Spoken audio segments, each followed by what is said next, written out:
Bring me the next shiny new thing.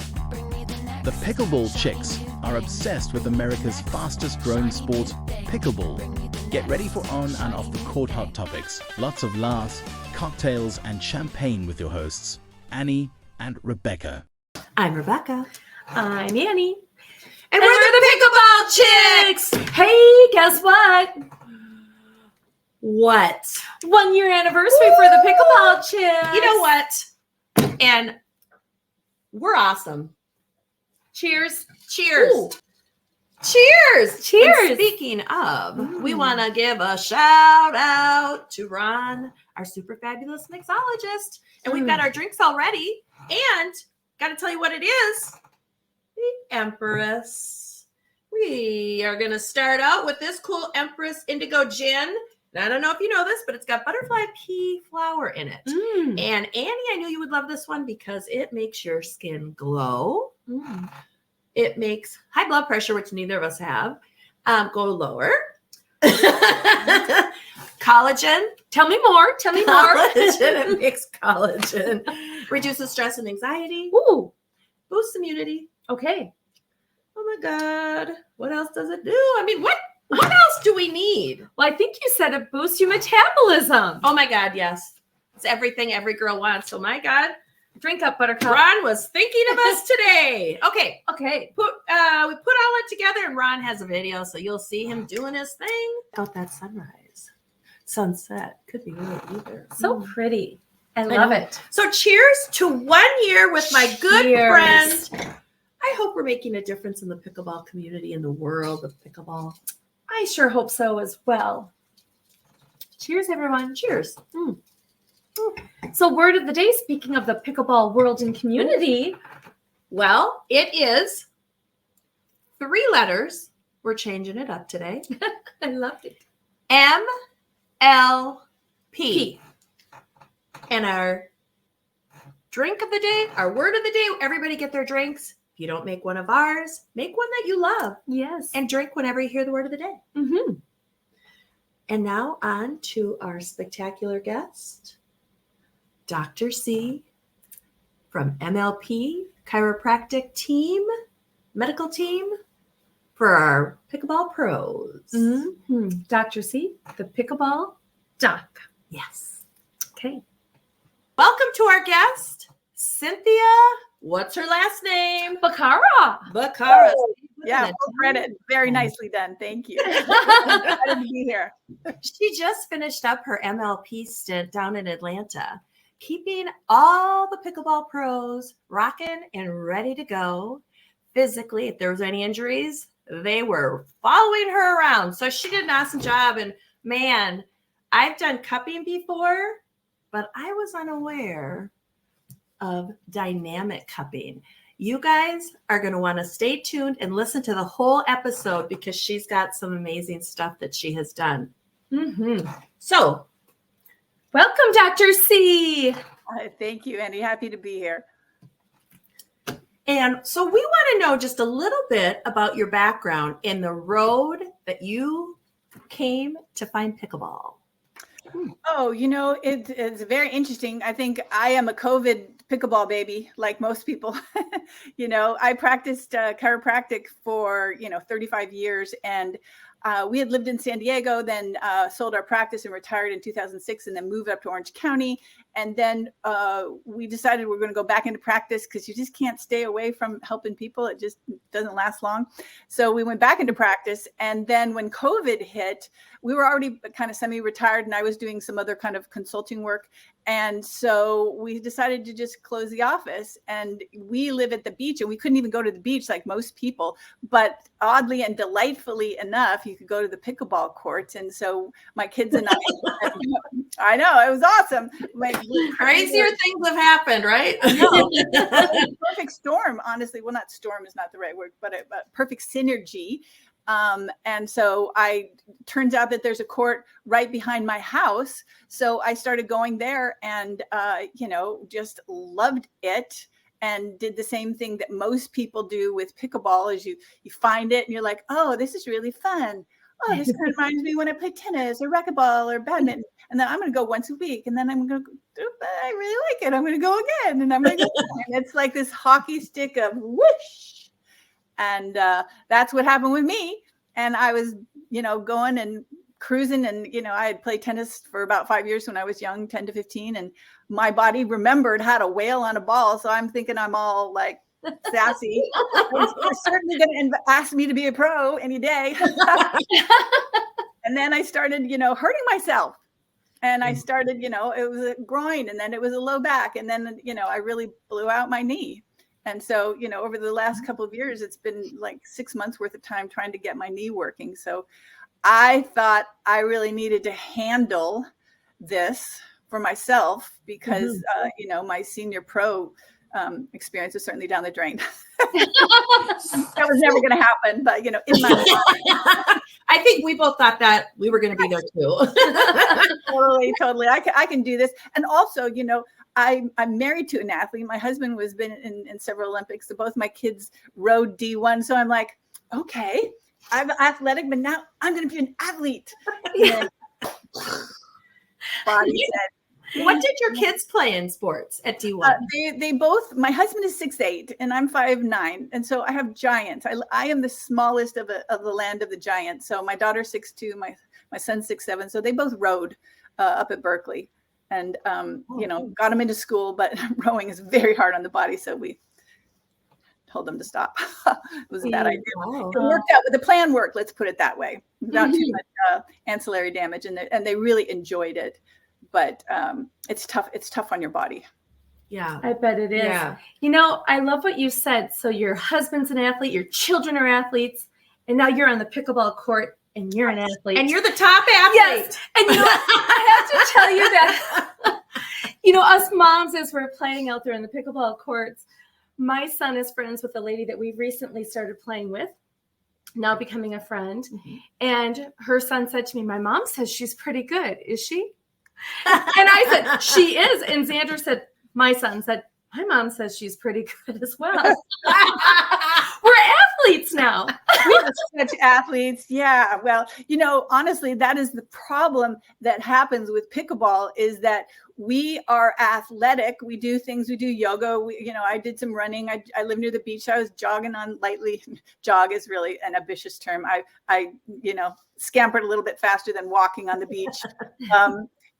And so we think we're athletic, but pickleball, the forces going through a body in pickleball are so different than most of us have ever experienced unless we were basketball players or we had been continuing to play tennis up until the moment that we switched into pickleball.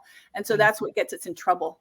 Oh. And I feel like I should be able to play anything, at 300%, and like I did when I was 20. Absolutely. Why not? What could go wrong? Right.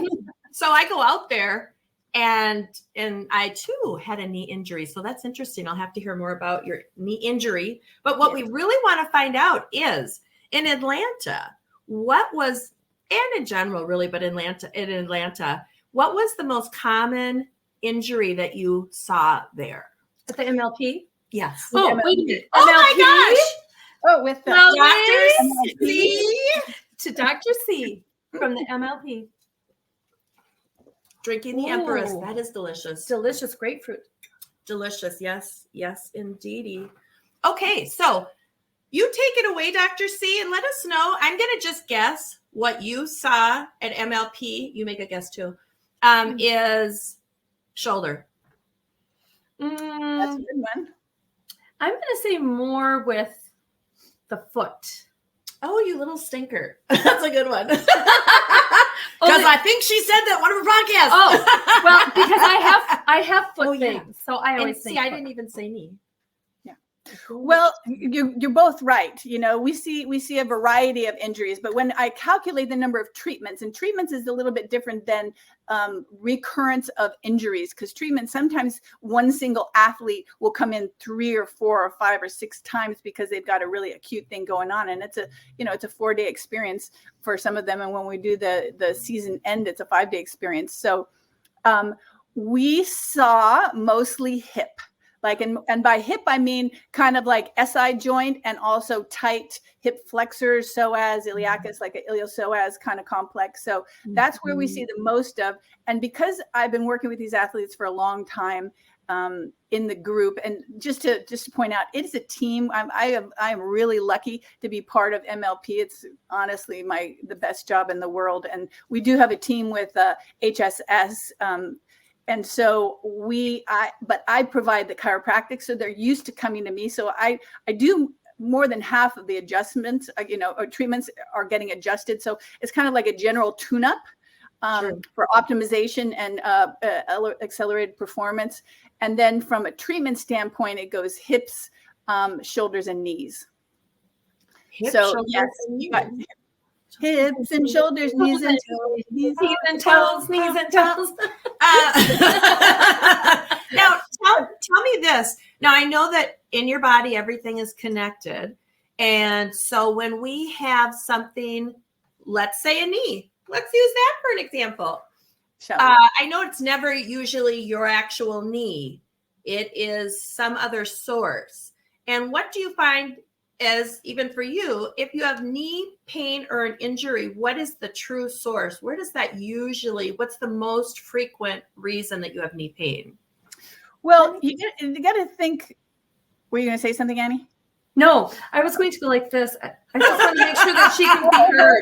She's too sexy for this show. Well, there's 3 pretty ladies in this podcast today. Okay. So yes, anytime you have a problem with a joint, you always want to look what we call upstream and downstream, because the joints, some are supposed to be a little bit more stable and some are supposed to be a little bit more mobile with a greater range of motion. So lots of times with knees, you're always going to want to look for ankle mobility and hip mobility. The ankle and the hip are much more mobile, greater range of motion and fluidity than a knee. Knee is kind of more like a very specific hinge joint. But, in pickleball, lots of times the so-called knee problem isn't really a knee, it's a lateral hamstring. And that's what happened with me and what happens with a lot of people, because there is this lateral movement that we don't actually do in most sports. And certainly, even if we played tennis, certainly not to the frequency and kind of ballistic nature that we start sideways and back and forth in pickleball. So if our booties, and even though it's a hamstring issue, it's a hamstring pull that causes a lateral knee pain, it begins because our booty is kind of deactivated because we sit all day long. And that lateral booty, the gluteus is supposed to tighten up and help with that lateral stability along that iliotibial band, and make that strong, so that when you're standing here and you kind of go out to the right for a forehand, it's a quick like shunk. And that's how I hurt my knee, because it was getting tight and I was like, oh, one more game. Come on now. I know. One more, throw yourself to the floor and get that one pickleball. And it was one quick boom. And I just really tore my lateral hamstring, and it attaches, the end of it attaches right to the outside of your knee, kind of at the top part of your calf. So it feels like it's a knee problem. But over time, if you don't fix it, it actually can become an internal derangement on the knee. So it can become a knee problem. Yeah. That is fascinating. Absolutely fascinating. During ladder league, sometimes you have a bye, so you cool down. Yes. And several months ago, I had a bye after playing many games, cooled down. I got back on the court for the last game. Oh, yes. And I stretched down like I normally do. She gets very low. And I hurt my knee. Yeah. And then I said to myself, somewhere I had heard about the booty. So what I did for the rest of the game was squeeze my butt. Yeah. And I think it kind of actually helped. Yeah, absolutely. Yeah, my knee is perfectly fine. But I also use red light therapy on my knee. Yes. Yeah. There's all kinds of beautiful and wonderful things that you can do to help when you have injured yourself, to help them. Like red light is great, scrape and tape, doing cupping, all these different things can help. But what we want to think about is a knee, a joint, any joint is controlled by the muscles that cross over that joint. And so if you think of kind of like a maypole, And then the maypole, you've got all these ribbons coming down from it. And you could go like those ribbons are like the muscles. And so if you're not pulling equally on all 6 of those ranges of motion, forward flexion, side to side, and rotation, if you're not pulling equally, like each of the little, the little children with their strings are not pulling equally. If one of them is a bully, then that whole pole starts to deviate. And then that's where you start to have problems. So,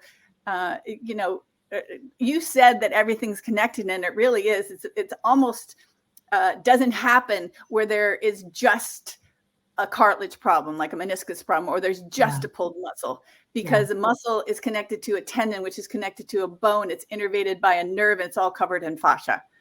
So I knew you. I said, Annie, you are going to love her. Annie loves everything that you're saying. And I did all the research. So she's just like, It is great. I'm really fascinated by the scraping and taping. I know, but that's in our. So I can't wait for us to talk about that. Yeah. Well, let's throw our outline to the wind. Let's go right into it, because I'm super curious too.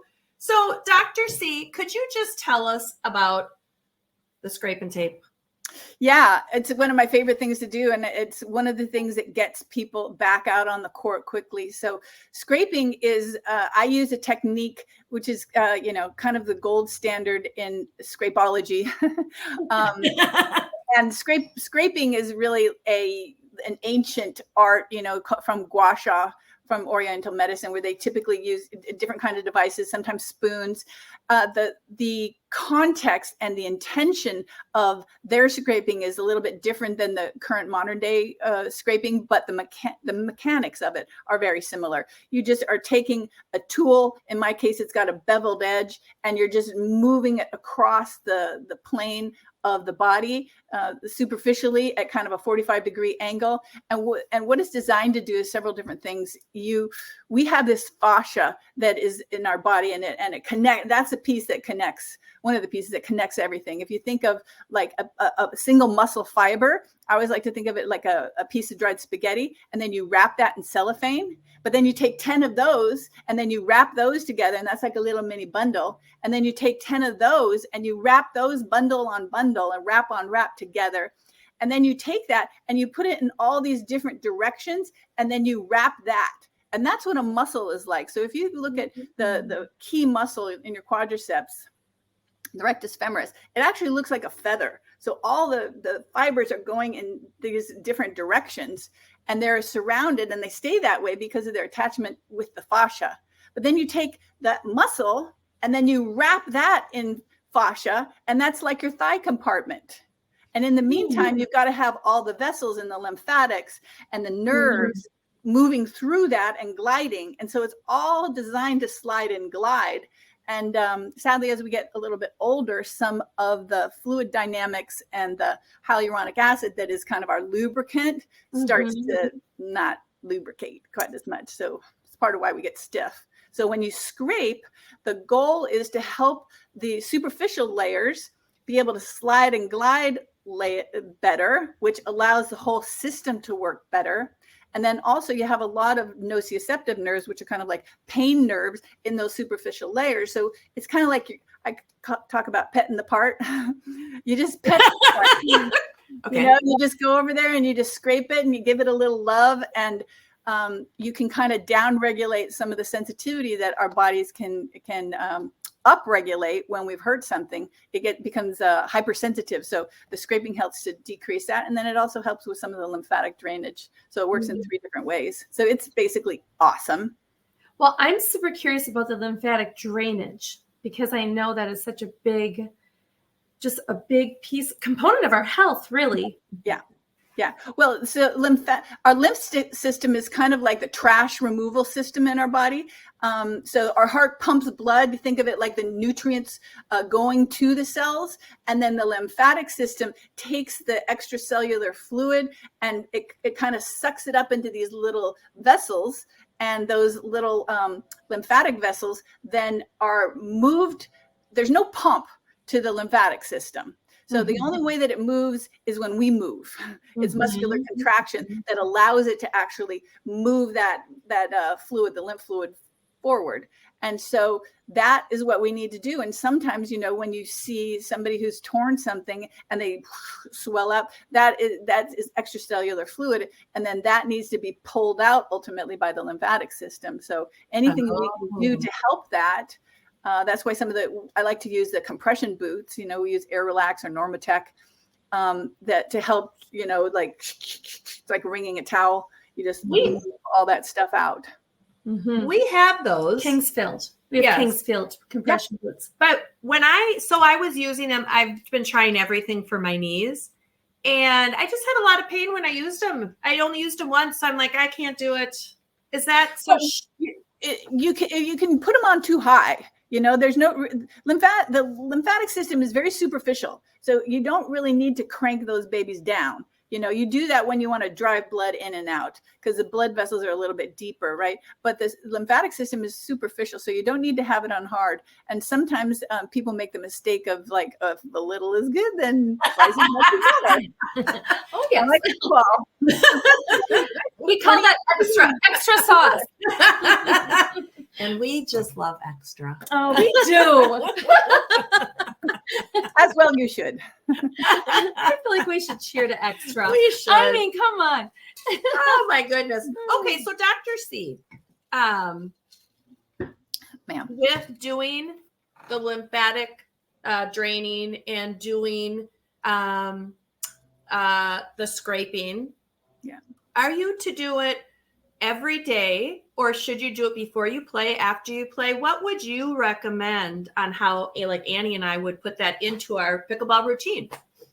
Well, it depends on kind of what your intention is for it. Lots of times, you know, we want to be careful that we don't overstretch right before we play. So the concept of like this long static stretching before we play isn't what we want. What we want to do is to get blood into the area so that the body can warm itself up. And then also in getting the blood in the area, we're also turning on that connection between the brain and the part. So our neurological communication is better so that we can coordinate a little bit better. So one of the things that I do like to do, there are certain muscles that I really like to use this on before I go play. And one of them is a quadriceps muscle because it's one that gets very tight. And what I found on myself, if I don't do a static stretching, to completely contradict what I just said, if I don't do a static stretch, like really stretch it out before, I have a tendency to kind of pull it. And by pull, I mean you just cause a little bit of micro tears. So what I do is I use the scraper on it. So I like to use rock sauce because it smells good and it's a little spicy, and then also it allows the glide of the tools. So I do that before I do the stretching because it takes the first line of resistance out when you do this, when you do the scraping. So you're getting that superficial layer to kind of like go, oh, okay, I will mellow myself out. Mm-hmm. And so then you can use it afterwards if you've hurt yourself. That's one of the other best ways to have it. You had talked about what do you need in your pickleball. In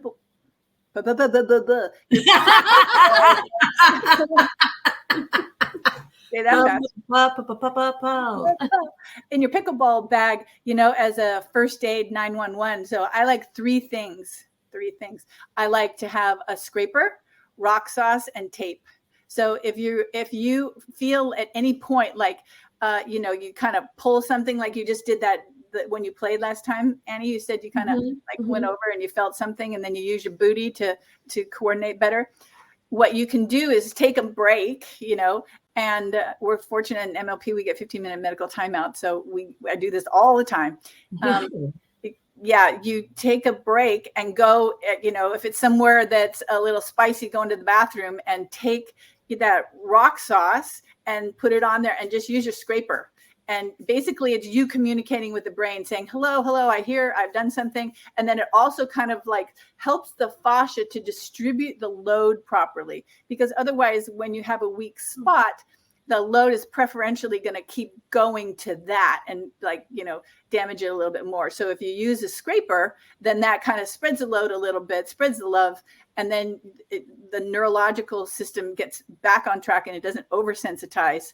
And then you go and put the tape on it, and that works in 3 different ways too. Mm-hmm. Similarly to the scraping is that it works superficially as what we call a pain gate. So you put the tape on it, And that sensation of the stickiness kind of overrides the pain sensation, similar to when you bop your thumb with a hammer and then you squeeze it, and then that pressure overrides pain.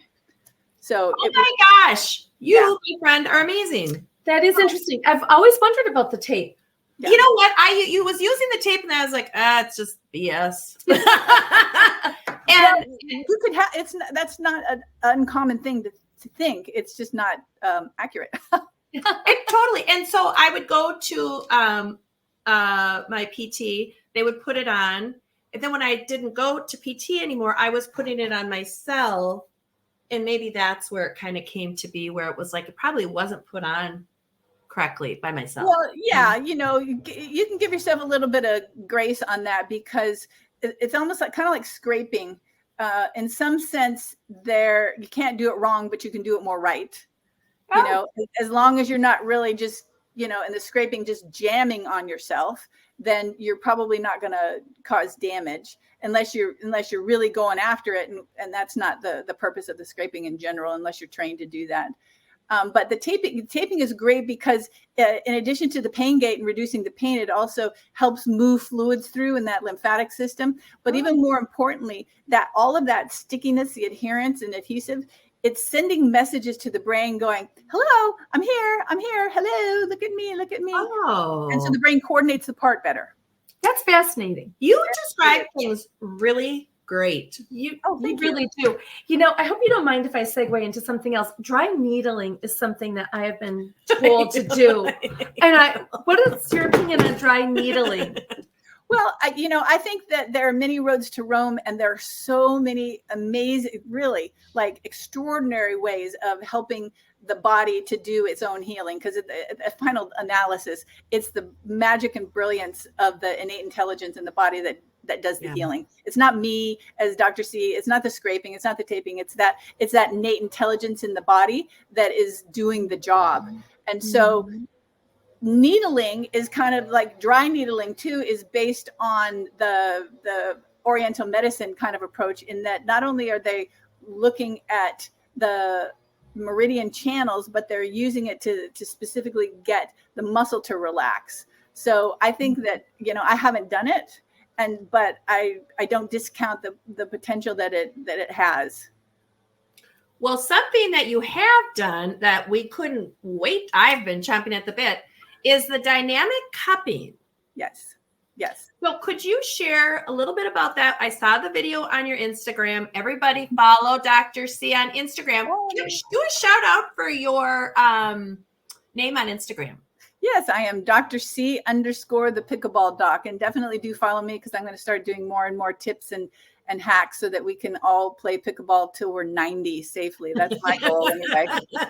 That's what I want to do. You can all join me in that quest. We are signing on right now. Yeah. So the dynamic cupping, its actual name is myofascial decompression. And what distinguishes it from normal cupping, which also we kind of snagged from Oriental medicine, they typically put the cups on and then just leave it there. They're trying to increase the blood flow, and they have different intentions. Like they're in the framework of how they're looking at health, and that elicits a certain outcome that they're looking for. With myofascial decompression, what we're looking for is to get a glide and slide between those layers.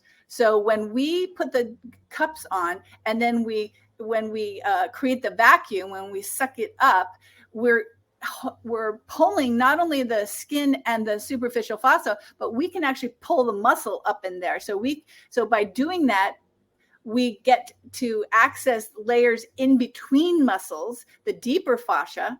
And then when we make people go through ranges of motion, then we get to have one layer of a muscle slide and glide on the layer below it, which is incredibly powerful, because it's one of the key reasons that we have pain in any area, is that the fascia is not gliding and doing the thing that it's supposed to. Fascinating. So, and explain to our listeners how you actually do that. I saw a video of you doing the dynamic cupping. I was like, oh my God, I need it. Yes. Yeah, it is. Sometimes it's miraculous. I will just have to say it is a very powerful modality. to increase range of motion. And that's one of the things that gets people back out on the court, like an MLP, when they really, need to put the pedal to the metal. So what you do is, and everybody should have a set of cupping tools too. You put the cups on, and then you have a pump on it that you attach to it, and then that pump sucks the air out as a vacuum, and so then that sucks the skin and the fascia and the muscle as well. Depending upon how hard you pull is depending upon which layer of tissue that you're trying to get to. And then you have the patient go through an active range of motion. We like, if somebody's really hurt themselves, then I had one of the pros at the PPA in Takea really hurt their ankle. And so I didn't start by having them go through a range of motion. I started by just using it as kind of a decongesting, a little bit of a suck and a little move and a little inhale and a little move to try and decongest the area and turn the nervous system on. But so you typically start out kind of passively, have them go through a passive range of motion, then a non-weight bearing active range of motion, and then you kind of take them into more of a weight bearing, and then you go full Monty, and have them like DJ was on that on the Instagram, where I was having him actually look like he's hitting a forehand, because there's a tensegrity, which means an attachment of everything, an interconnection of everything in the fascia. So when you put your whole body in the position that is causing trouble, then you change the dynamics of the loads. And so that's the cupping is just awesome. Wow. Okay. Now, could I use that? So my knee is actually from my, whatever, the pelvic bone on each side, the two bones. Yeah. That's always out, and I always have to get that adjusted. Yep. So I feel like that is my source of my knee issue. Now, could I use cupping for that, or is that absolutely? Because your quads and hamstrings are attached to that ilium; they're attached to your pelvis. So if you've got issues in either one of those, and those little maypole children are not pulling equally, and that's very, very common. It's probably more often than not. Sure. You can work on your quads and your hamstrings to be able to get them to be balanced using the cups and going through, you could start just by doing, I'd start by scraping though, just kind of like feel what's happening in the tissue. And then you can put the cups on it as well. You can't overcup. I mean, the idea of cupping is not to just, create cupperonis all over your body. That's what we call it. Right. Yeah. Unless you want to be the center of attention, which why not?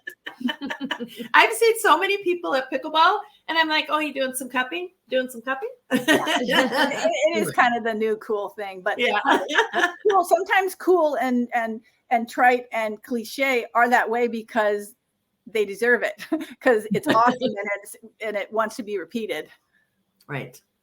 How fascinating. I just love it. I know. Just love it. There's so many things that I would just love to dive into. I mean, I'm wondering if you could come over.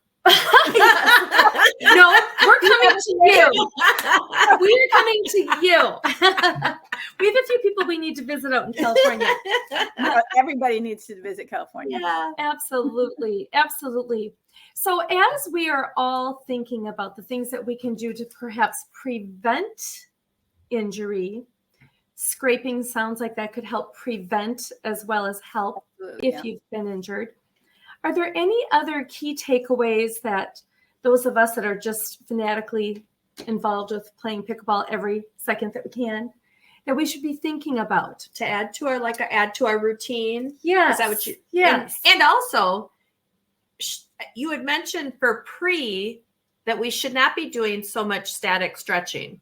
Right. I love static stretching. I am a static stretcher. But we have heard of dynamic stretching, and we have been advised by some trainers that dynamic is better before playing or during a bye. Would you agree with that? Yeah, absolutely. Yeah. In a bye, it's also the time to do a little bit of static stretching because you just finished. And so, when you contract, it's not a bad thing to kind of elongate afterwards. But then right before, you want to do the dynamic. The purpose of the dynamic is really to drive blood into the area so that the body is kind of got the nutrients that it needs. It's got the electrolytes. It's got everything that it needs in order to perform.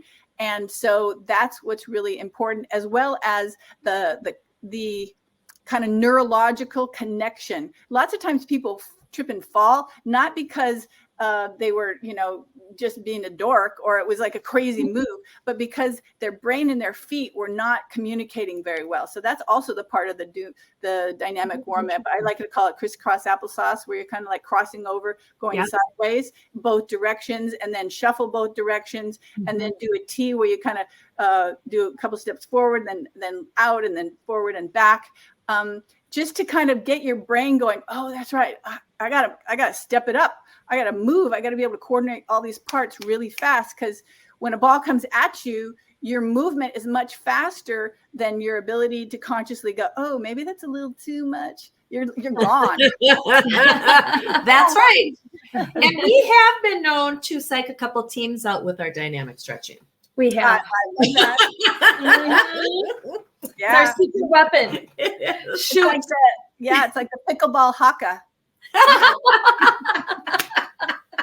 Oh my God, you're so great.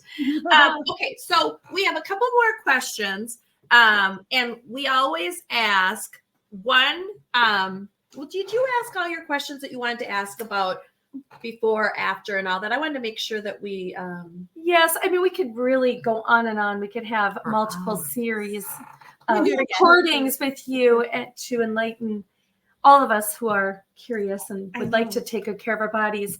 And our listeners are really into that, but I think they'll get a ton out of that. And time has flown by. Yes. And we do have a few questions that we'd like to ask that are fun questions. And before we do that, I know that you have a website as well as Instagram. Is that right? Yes. Yeah. The website is the pickleballdoc.net. And, don't judge me. I was out there and I thought it looked pretty nice, actually. And it looks nice. I just like all the little fancy little shenanigans for download this that aren't 100% effective. So I would recommend, though, that people download the Pickleballer's Guide to Recovery, how to survive playing one more game 5 more times. That's such a great headline. And I did see that and I did click on it and it did work. It worked? Yes, it did. Yes. I'm excited. Yes. So thank you for that wonderful resource. We know our listeners will love that. It's very valuable. Put a link to that on our website, on our podcast page. Podcast notes. You better believe it. Okay. Okay. So now, question to you, Dr. C. Yes. Is if you could play pickleball socially in doubles with anybody, who would you choose to play with and why? You guys don't even know what spot you're putting me in on that question. Like, I work with all these people, and this is like ridiculous, but I kind of think of them as my babies because they're all around my kids' age, and so it's like, which child do you like best? Well, and now we've had somebody pick a president. We've had somebody pick. There've been like just so many unique ideas. So it doesn't even have to be. Oh, okay. Then player. Okay, then I'm going with Brene Brown. Wait, who's Renee? And she also happens to be an owner of MLP, so she should say yes. Brene, so and like get me through my guilt when I get ahead of everybody, and I want to like make everybody feel happy and try and help me when I start to go, oh, I shouldn't be out here. These guys are much better. Or when somebody else is worse than me and I don't want to make them feel like I have a whole list of neuroses that flare up when I'm playing pickleball. So if Brene was there and she could walk me through that, that'd be awesome. That'd be awesome. Well, all right. Check. It's going to happen. I love it. Okay, so and Annie has some quick little questions. They're just silly, funny, but we always like to know what our guests think. Mm-hmm. Yeah, I always love this one. Brunch or happy hour? Brunch. We will meet you in Newport Beach. Let's do it. We'll do it. Okay, Starbucks or Chipotle? Nectar green juice. Good answer. Oh, I love it. Well, those are fast little quick questions to get to know you a little bit better. And we thank you so very much for being our guest. And I cannot wait for everyone to benefit from your resource. It's really very, very helpful. Thank you so much. And we will stop in at our next MLP visit. Yes, Say we're hello. in Dallas. We're in Dallas coming up right away. Oh. Few weeks. I've got my cowboy boots ready. It's gonna be fun. Love to see you there. Thank you both very much. You're beautiful. You're wonderful at what you do. It has just been a pleasure and a joy. Oh, thank you Thank so you. much. And thank you very much for all that you do for Yes. this fabulous sport of pickleball, not to mention caring for people and sharing your knowledge and helping us all take better care of our bodies. And we should probably finish this off with saying, Dr. C, who is your favorite child on the court? I'm kidding. Rebecca, I'm joking. I had to add a little spice in there. Good try. Good try. Good try. Thank you again for joining All right, us. my pleasure. Thanks. It was a lot of fun. Oh, Good. thank And we you will so see much. you on the court. We will see you on the Absolutely. court. Game on. Game on. Today's podcast was sponsored by Harbor Wine and Spirits and Empress 1908 Indigo Gin. And a very special thank you to Ron, our fabulous Pickleball CHIX mixologist. We love the exotic coloring and healthy benefits of this drink. Now let's watch Ron mix Hello, this baby Pickleball up. Chicks. I am Ron, your mixologist from Harbor Wine and Spirits in Mound, Minnesota. And today we are going to be making a Pickleball Empress cocktail with Empress 1908 gin. And the fun and important thing about this, it is made with butterfly pea flower, which gives it this beautiful indigo color. But when you add acidic products, it will change the color of the gin. So the butterfly pea flower has huge health benefits and antioxidants and all that sort of thing. So healthy drinking as we all like. So we're going to start with a little rimming of the glass. We're going to use fresh grapefruit slice for that. Start with 2 ounces of your Empress 1908. This is a 2-ounce cup, so it's very convenient. Put that in. Beautiful blue color.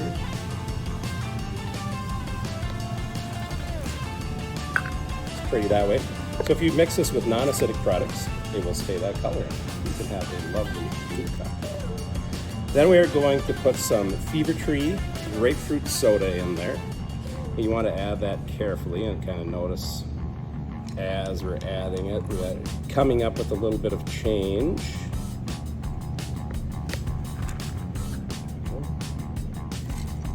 Second one going pink on us. The fun and amazing part. And to give it a little pizzazz and sweet juiciness, organic mango juice, also healthy for you. 1 ounce. Put that kind of on the side so we get a little sunset type, or sunrise, I guess, action, depending on which way you're looking, east or west. And just 1 ounce of the organic mango. And then our straws are right down here. Throw a straw in there. Fresh grapefruit garnish. And Pickleball Chicks, this cocktail's for you. Enjoy. Thanks so much for joining the CHIX and special guest, Dr. C, the Pickleball Duck, Dr. Cynthia Boccara. Be sure to sign up for a chance to win a special scraping tool from Dr. C. See the link in our bio to enter. Follow Dr. C on social at Dr.C_the Pickleball Duck, and Annie and Rebecca, the CHIX at Pickleball Chicks with an X. We appreciate your support. If you haven't already rated our podcast on Apple, please do so. It really helps the show. And thanks for sharing us with your friends. We love pickleball and will continue to bring you content that will help you live your best life on and off the court. Until next time, cheers.